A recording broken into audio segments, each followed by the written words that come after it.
ونعوذ بالله من شرور أنفسنا ومن سيئات أعمالنا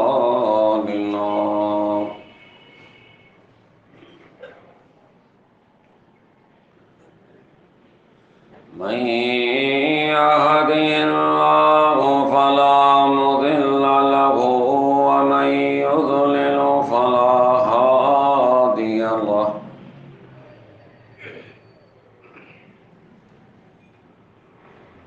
وأشهد أن لا إله إلا الله وحده لا شريك له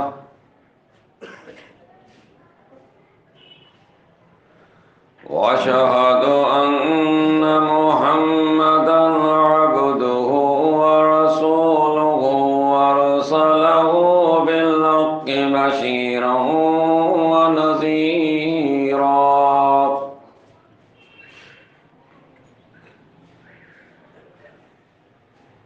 من يطع الله ورسوله فقد رشد واهتدى ومن يعص الله ورسوله فقد ضل وغوى أما بعد فإن خير الحديث كتاب الله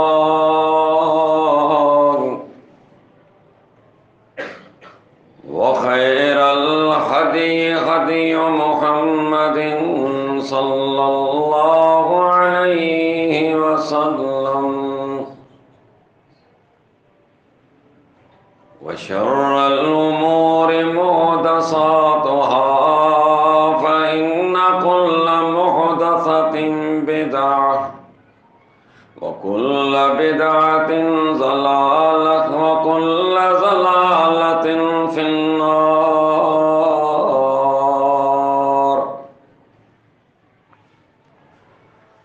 اللهم صل على محمد وعلى آل محمد كما صليت على إبراهيم وعلى آل إبراهيم إنك حميد مجيد اللهم بارك على محمد وعلى آل محمد كما باركت على إبراهيم وعلى آل إبراهيم إنك حميد مجيد فأعوذ بالله السميع العليم من الشيطان الرجيم بسم الله الرحمن الرحيم يا أيها الذين آمنوا اتقوا الله وقولوا قولا سديدا رب اشرح لي صدري ويسر لي أمري واحلل عقدة من لساني يفقهوا قولي ہر قسم کی تعریف حمد و ثنا بزرگی بڑائی اللہ وحدہ لا شریک کے لیے ہے جو اس پوری کائنات کا تنہا خالق اور مالک ہے۔ کروڑوں درود سید المرسلین رحمت للعالمین ساقی کوثر خیر الورا احمد مجتبیٰ محمد مصطفیٰ صلی اللہ علیہ وسلم کی ذات گرامی پر ہیں، جن کو اللہ تعالیٰ نے اس پوری کائنات کی ہدایت کے لیے مبعوث فرمایا۔ مختصر حمد و صلات کے بعد صحیح بخاری میں سمرہ بن جندب رضی اللہ تعالیٰ عنہ سے روایت ہے کہ نبی اکرم صلی اللہ علیہ وسلم فجر نماز کے بعد صحابہ کے ساتھ بیٹھتے، ان سے باتیں کرتے. اگر ان میں سے کوئی بندہ خواب دیکھتا تو آپ ان کی تعبیر بھی ان کو بتاتے تھے. فرمایا ایک دن آپ صلی اللہ علیہ وسلم نے فرمایا کہ آج رات میں نے خواب دیکھا ہے. یہ بات ذہن میں ہونی چاہیے کہ انبیاء کے خواب وحی کی صورت ہوا کرتی تھی. میرے اور آپ کے خواب سچے جھوٹے دونوں پر مشتمل ہے، لیکن انبیاء کے خواب وحی کی صورت ہوا کرتی تھی. ایک لمبی حدیث ہے، وقت کے حساب سے جتنی پوائنٹ تک میں چل سکا انشاءاللہ بیان کروں گا. فرمایا کہ میں سویا ہوا تھا کہ دو فرشتے میرے پاس آئے، مجھے کہا کہ چلو. میں ان کے ساتھ چلا. ہم ایک ایسی جگہ پر پہنچے کہ بندہ سیدھا لیٹا ہوا ہے، دوسرے بندے کے ہاتھ میں بڑا پتھر ہے. اس لیٹے ہوئے بندے کے سر پر مارتا ہے، اس کا سر چکنا چور ہو جاتا ہے، پتھر دور اڑ جاتا ہے. یہ مارنے والا پھر وہ پتھر کو اٹھانے کے لیے جاتا ہے، جب واپس آتا ہے اس وقت تک اس بندے کا سر درست ہو جاتا ہے، پھر اسے مارتا ہے. ایک مسلسل صدا ایسے دی جا رہی تھی. تو میرے ساتھ جو فرشتے تھے میں نے ان سے پوچھا کہ اس بندے کو کس چیز کی سزا مل رہی ہے؟ فرمایا دو باتیں تھیں اس بندے کے اندر. قرآن پڑھ کر چھوڑ دیا، فرض نماز کے وقت اس کا سر بھاری ہو جایا کرتا تھا. سمجھ رہے بات کو؟ کہ قرآن پڑھ کر چھوڑ دیا. کیا ہم نے قرآن کو چھوڑا ہوا نہیں ہے؟ کتنا ہمیں قرآن سب سے پیار ہے، کتنی ہمیں محبت ہے، کتنی لگن ہے، کتنا روزانہ ہم قرآن مجید پڑھتے ہیں. کم مولوی صاحب پڑھتے ہیں کب؟ جب اماں مر جائے، ابا مر جائے. وہ تو تم نے تو نہیں پڑھا، وہ بھی ملا نے پڑھا ہے. بولا نہیں، جب ہم نئی دکان کھولتے ہیں، وہ حجام دکان کھولتا ہے نا، گاڑیاں صاف کرتا ہے، وہ بھی کہتا ہے پہلے قرآن پڑھاؤ. مولوی صاحب دعا مانگتا ہے. وہ ڈاکٹر جس نے کلینک اس نے بنائی ہے وہ بھی دعا کراتا ہے. مولوی صاحب دعا کرتا ہے کہ اہل محلے سارے بیمار ہو جائیں تاکہ اس کی برکت ہو جائے. یہی قرآن ہے نا، اور کیا تم نے کیا؟ نہیں، جب ہم نیا گھر بناتے ہیں نا اس میں پہلے قرآن پڑھاتے ہیں. اچھا، کیا اس کے لیے آیا تھا؟ لو انزلنا هذا القرآن على جبل لرأيته خاشعا متصدعا من خشية الله وتلك الأمثال نضربها للناس لعلهم يتفكرون. اور دنیا والوں اگر اس قرآن کو میں کسی پہاڑ پر نازل کرتا وہ بھی ریدا ریدا ہو جاتا. اور تمہارے تو رونگٹے بھی نہیں کھڑے ہوتے. کیوں کھڑے ہو؟ آپ کو معلوم نہیں قرآن میں کیا ہے. اگر مولوی صاحب یا قاری صاحب پڑھا رہا ہے، رمضان میں بھی پڑھا رہا ہے، تو آپ کو کیا معلوم ہو کیا پڑھا رہا ہے؟ آپ کے تو سر سے گزر گیا. نہ آپ نے معنی سمجھی، نہ آپ نے مفہوم سمجھا، نہ اس کا مطلب سمجھا، نہ آیت کی گہرائی میں گئے، نہ اس کے فہم میں گئے، نہ آپ نے فہم جانے کی کوشش کی. کیونکہ آپ نے راہ پر جانا نہیں تو آپ کیوں کوشش کریں گے؟ کوشش تو میں نے کاروبار کے لیے کرنی ہوتی ہے. میں فجر کو اٹھتا ہوں، جانور کو آرام ہے. میں کہتا ہوں اس زمانے میں جانور پھر بھی سکون سے، بندہ سکون سے نہیں ہے. اس کے پیٹ کے پیچھے اتنا اللہ نے لگا دیا ہے کہ تم خود دیکھ لو کہ آپ کا میرا کیا حال ہے. کہا اس بندے کو اس کے سر کو کچلا جا رہا ہے. یہ اللہ کے اہم ذکر سے غافل تھا، یہ کلام اللہ سے دور تھا، قرآن مجید سے بالکل دور. اور دوسری اہم بات یہ ہے کہ رب کی عبادت سے دور، مسجد سے دور، یہ نماز کا باغی تھا. سر اس کا بھاری ہو جایا کرتا تھا فجر کی نماز کے وقت. کیوں نہ بھاری ہو؟ جب سوتے 4 بجے تو بھاری تو ہونا ہے نا.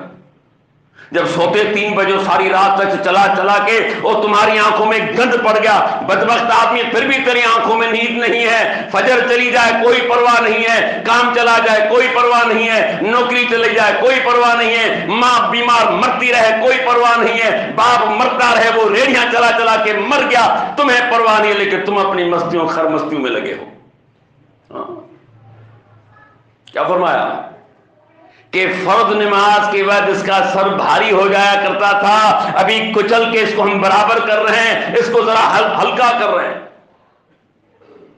آپ نے نماز کو ہلکا لے رکھا ہے نا،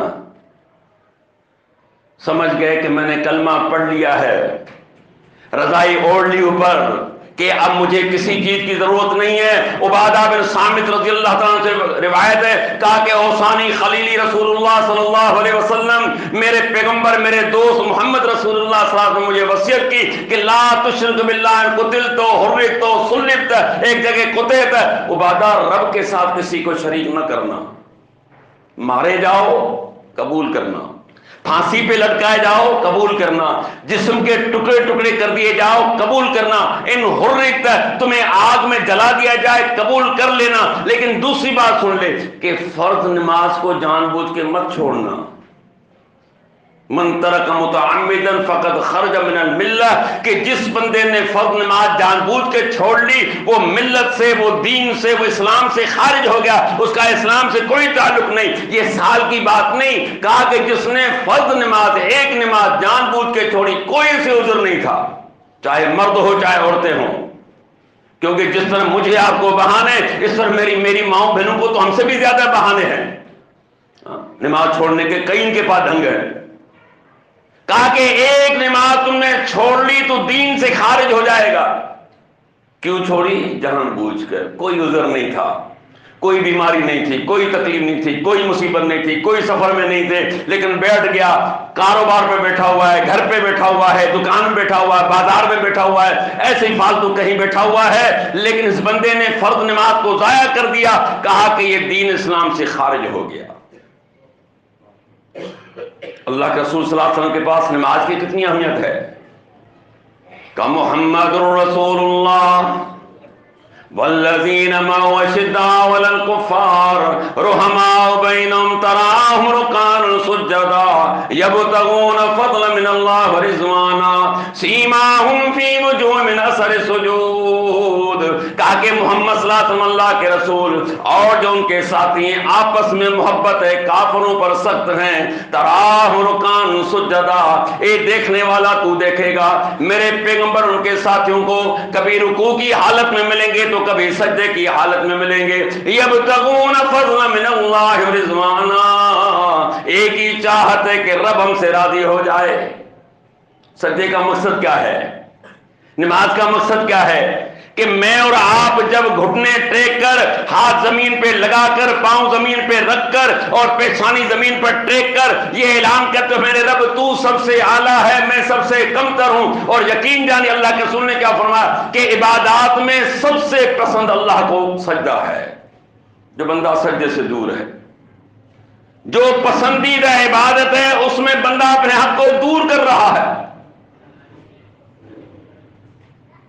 اور یاد رکھیں، خوش فہمی میں نہ رہنا کہ میں توحید کا میں نے اقرار کر لیا ہے، رسالت کا میں نے اقرار کر لیا ہے، اب میں نماز پڑھوں یا نہ پڑھوں، قیامت کے دن سب سے پہلے نماز کا حساب ہوگا۔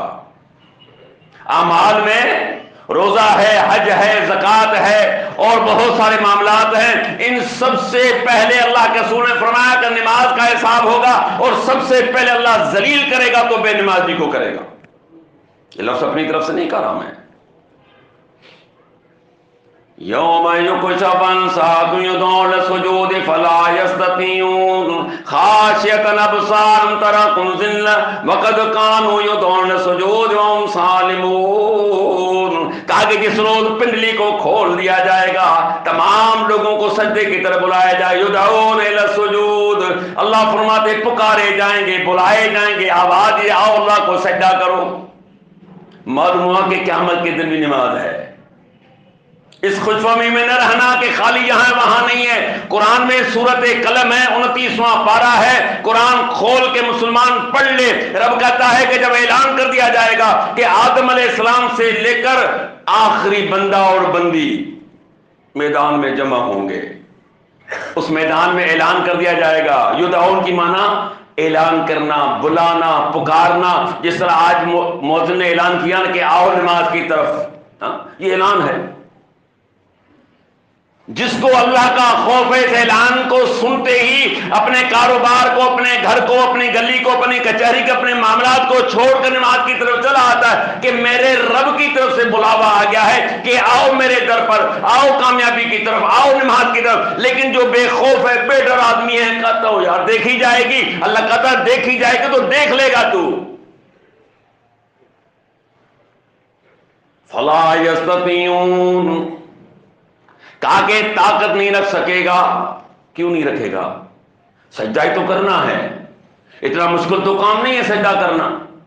اس کی تفسیر میں صحیح بخاری میں اللہ کے رسول صلی اللہ علیہ وسلم فرماتے ہیں کہ قیامت کے دن بے نمازی، نماز میں کاہلی کرنے والا، سستی کرنے والا، اس کو اللہ ایک عذاب میں ڈال دے گا. عذاب کیا ہوگا کہ اس کی کمر اینٹ جائے گی، تختے کی طرح سن ہو جائے گی، اس میں لچک ختم ہو جائے گی.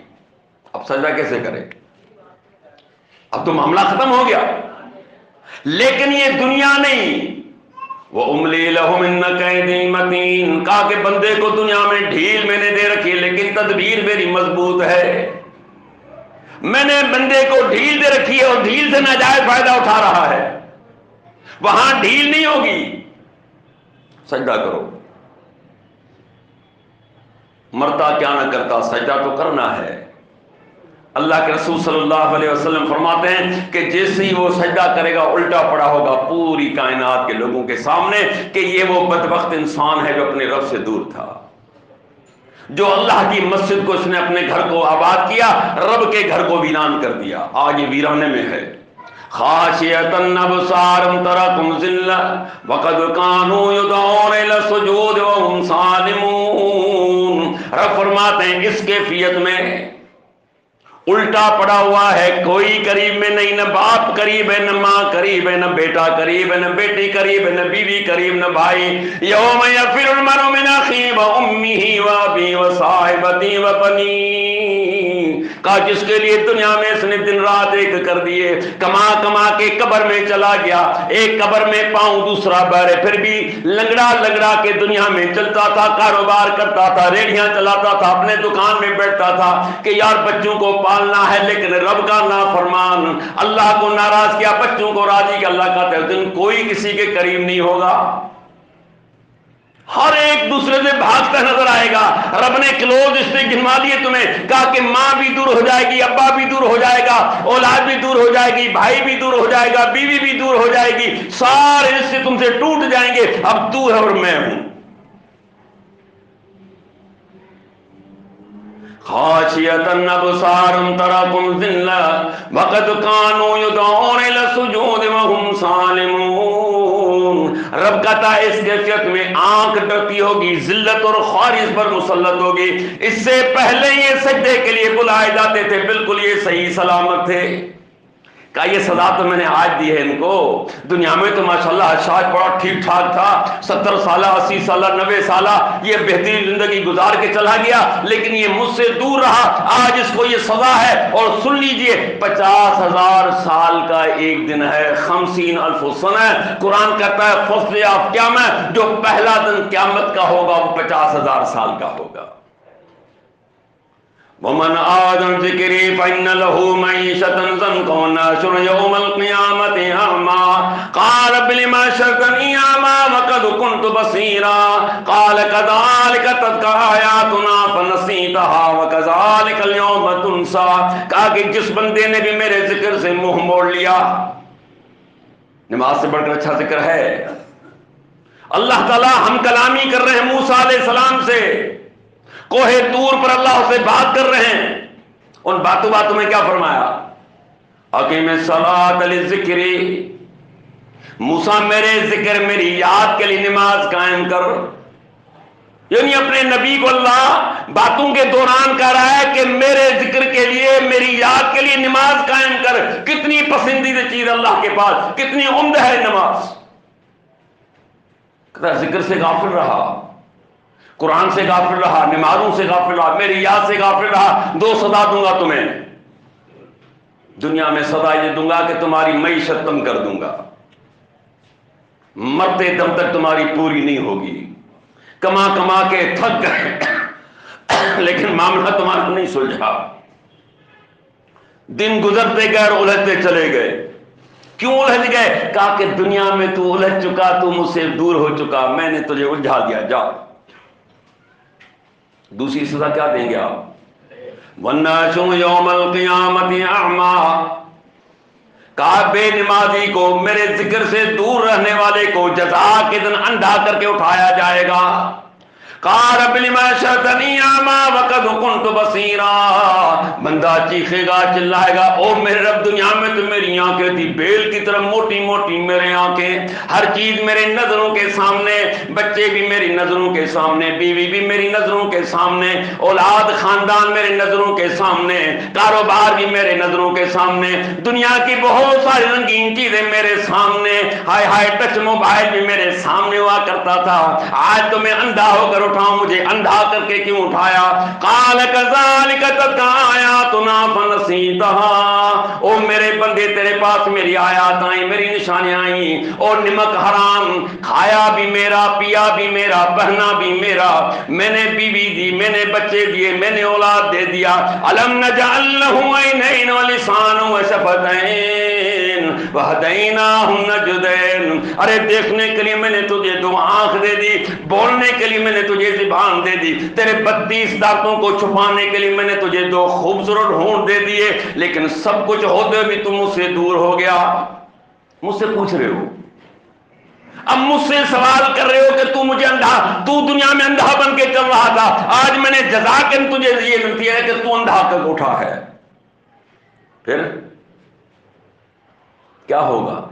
وَكَذَلِكَ الْيَوْمَ تُنْسَى، یہ بڑی خطرناک بات ہے۔ کہا کہ جس طرح تو مجھے بھول چکا دنیا میں بھی جہنم میں ڈال کے تجھے بھول جاؤں گا کہ تو بھی کوئی میرا بندہ تھا۔ جب تو ایسے رب کو بھول چکا، جب تو نافرمان بن چکا، جب تو ناشکرا بن چکا، جب میرے در سے دور رہ چکا، نہ میرے کتاب کو دیکھا، نہ میرے پیغمبر کے فرمان کو دیکھا، نہ میرے احکامات کی طرف تیری توجہ رہی، تو ایسے شتر بے مہار کی طرح اونٹ کی مہار کھول تو جہاں بھی چلا جائے، تو نے ایسے زندگی گزار دی، اب یاد رکھ جیسی کرنی ویسی بھرنی، میں بھی جہنم میں ڈال کے تجھے بھول جاؤں گا۔ فرمایا ہم آگے چلے، ہم نے دیکھا کہ ایک بندہ ہے، اس کے پاس دوسرا بندہ کھڑا، لیکن ایسے نہیں، اس کے ہاتھ میں کوئی آلہ ہے تیز چیرنے پھاڑنے والا، اس کی آنکھ سے اسے پھاڑ کر گدی تک لے آتا ہے، اس کے ناک کو کاٹ کر گدی تک لے آتا ہے، اس کے ہونٹوں سے کاٹ کر گدی تک لے آتا ہے، اس کو چیرا دے رہا ہے۔ ایک طرف سے فارغ ہو گیا، پھر دوسری طرف شروع ہو جاتا ہے، اچھا یہاں سے فارغ ہوتا ہے تو یہ والی طرف درست ہو جاتی ہے، پھر یہاں سے چیرے دینا شروع کر دیتا ہے، یعنی مسلسل سے بڑی سخت سزا میں مبتلا تھا۔ تو میں نے پوچھا کہ اس بندے کا کیا قصور ہے؟ کہا یہ صبح اٹھتا ایسا جھوٹ بولتا کہ پورے علاقے میں اس کا جھوٹ پھیل جاتا، اور جھوٹ تو ہمارا کھانا ہے، جب تک ہم صبح سے شام تک 100 جھوٹ نہ بولے تو کھانا ہضم نہیں ہوتا۔ کتنے جھوٹ بولتے ہیں ہم؟ ایک جھوٹ کو چھپانے کے لیے 100 جھوٹ بولنا پڑتا ہے بندے کو۔ اللہ کے رسول صلی اللہ علیہ وسلم قرض سے پناہ مانگتے تھے، ہم تو شوق سے لیتے ہیں نا بھائی، ہاں؟ اور پاکستانی میں تو یہ کہتا ہوں اگر سانپ میں قسطوں میں مل جائے نا سانپ، ہم وہ بھی لے لیتے ہیں، کہتے ہیں کوئی مسئلہ نہیں، اس کو دیکھ لیں گے، حال فی الحال تو مل رہا ہے نا فری میں، ہاں اس کو بھی لوگے، چھوڑنا نہیں ہم نے۔ تو کسی نے کہا اللہ کے رسول آپ قرضے سے اتنی کیوں جو ہے پناہ مانگتے ہیں؟ فرمایا کہ ایک تو بندے کو جھوٹ بولنا پڑتا ہے، دوسری وعدہ خلافی ہوتی ہے، نہیں ہوتی وعدہ خلافی۔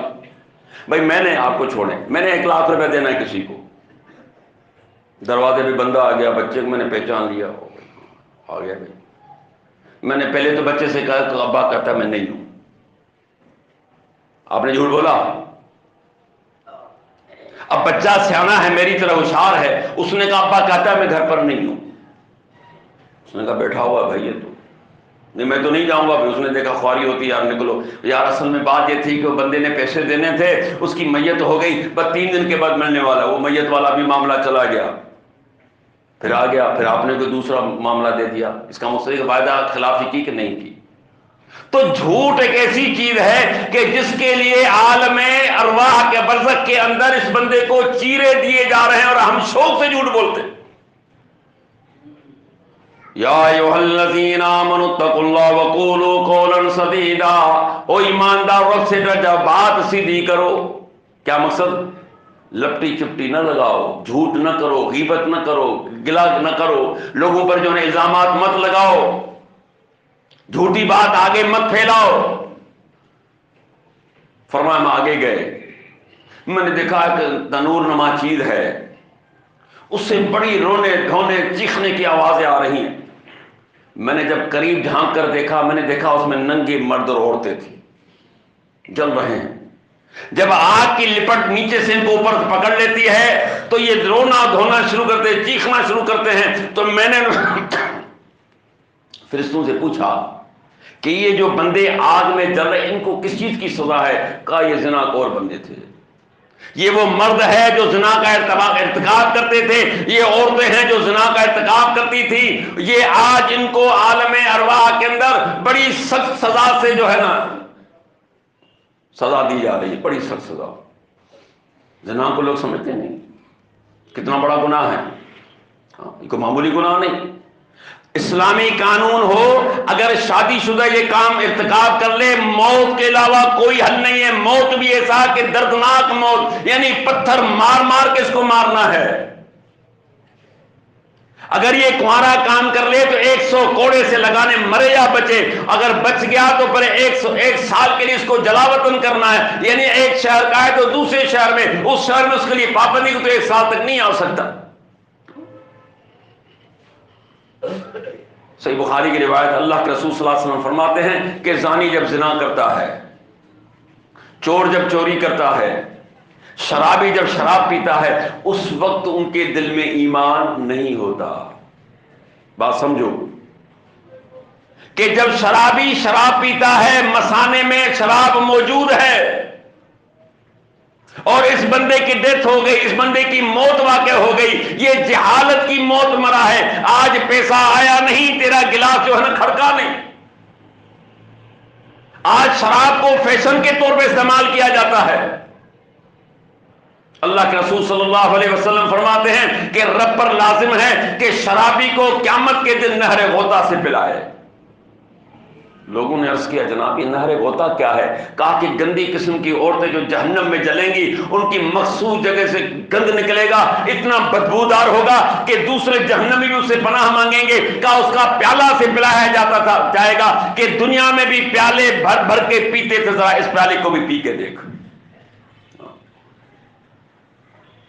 یا ایھا الذین آمنوا انما الخمر والمیسر والانصاب والازلام رجس من عمل الشیطان فاجتنبوہ لعلکم تفلحون. او ایمان والو، شراب کا پینا، جوا کا کھیلنا اور یہ آستانے اور یہ فال، یہ سارے کے سارے رجس پلید من عمل الشیطان، شیطانی عمل ہے. فاجتنبوہ، میں رب کا طور سے بچو، لعلکم تفلحون، تاکہ تم کامیاب ہو جاؤ. اللہ کہتے ہیں ان چیزوں میں کامیابی نہیں. کہا کہ جب چور چوری کے لیے نکلتا ہے اور راستے میں مر گیا یا مارا گیا یا گھر والے اٹھ گئے اس کی جان لے لی تو اس کی جان بھی ضائع چلی گئی، کوئی دیت نہیں، کوئی کے قصاص نہیں ہے، بلکہ فرمایا کہ ایمان سے خالی مرا ہے. اور کہا کہ جب زانی زنا کرتا ہے اس دوران اس کی موت واقع ہو گئی، کس نے مار دیا یا مر گیا، فرمایا کہ ایمان پر نہیں مرا. والذین لا يدعون مع الله إلها آخر ولا يقتلون النفس التي حرم الله إلا بالحق ولا يزنون ومن يفعل ذلك يلقى أثاما. تاکہ میرے بندے میرے علاوہ کسی اور کو پکارنے والے نہیں، کسی اور کے سامنے جھکنے والے نہیں، اور نہ حق کسی کا خون بہانے والے نہیں ہوتے. ولا يزنون، تاکہ میرا بندہ زانی نہیں ہوگا. اس بیکار کام کے بالکل قریب نہیں ہوگا۔ وَلَا تَقْرَبُوا الزِّنَا إِنَّهُ كَانَ فَاحِشَةً وَسَاءَ سَبِيلًا۔ رب نے آرڈر دے دیا مجھے اور آپ کو، قیامت تک کے لوگوں کو، مرد اور عورتوں کو کہا کہ زنا کے قریب نہ جانا، کیونکہ یہ بے حیائی کا کام راستہ بڑا گندا ہے، کا اچھا راستہ نہیں ہے یہ تیری تباہی کا راستہ ہے، تیری ذلت کا راستہ ہے، تیری جو ہے نا موت کا راستہ ہے، کہا اس راستے میں نہیں جانا۔ اللہ کیا فرماتے ہیں؟ وَلَا يَزْنُونَ، میرا جو بندہ ہوگا کبھی بھی زنا کا ارتکاب نہیں کرے گا۔ وَمَن يَفْعَلْ ذَلِكَ يَلْقَىٰ أَثَامًا، جس نے بھی کیا اس نے اپنے لیے وبال اٹھایا، يُذَابُ الْعَذَابُ يَوْمَ الْقِيَامَةِ وَيَخْلُدْ فِيهِ مُهَانًا، کہا کہ قیامت کے دن ان کو دگنا عذاب دوں گا، ہمیشہ ذلیل ہوتے رہیں گے، جلتے رہیں گے، کوئی ان کا وہاں جو مددگار نہیں ہوگا۔ کتنی بڑی سزائیں ہیں۔ تو یہاں اللہ کے رسول صلی اللہ علیہ وسلم کو دکھایا گیا تاکہ امت کو جا کے آگاہ کرے کہ اگر یہ کام کر کے آئے تو اس سزا کے لیے بھی اپنے آپ کو تیار کر کے آ جاؤ۔ میرا خیال وقت ہو چکا، میں نے جیسے آپ سے عرض کیا تھا کہ حدیث بہت لمبی ہے، یہ صحیح بخاری کتاب الرؤیا کے اندر حدیث، اور یہ کتاب الرؤیا کی آخری لمبی حدیث ہے۔ اگر کسی ساتھی نے مزید پڑھنا ہے تو انشاءاللہ پڑھ لینا۔ اللہ مجھے اور آپ کو ان تمام برائیوں سے، ان گناہ کے کاموں سے پناہ میں رکھے اور صحیح معنی میں قرآن و سنت پر عمل کرنے کی توفیق عطا فرمائے۔ اس ویڈیو کو زیادہ سے زیادہ شیئر کیجیے اور ہمارے چینل سبحانی مسجد لیاری کو سبسکرائب کیجیے اور صدقہ جاریہ کے مستحق بنیے۔ جزاکم اللہ خیرا کثیرا فی الدنیا والآخرہ۔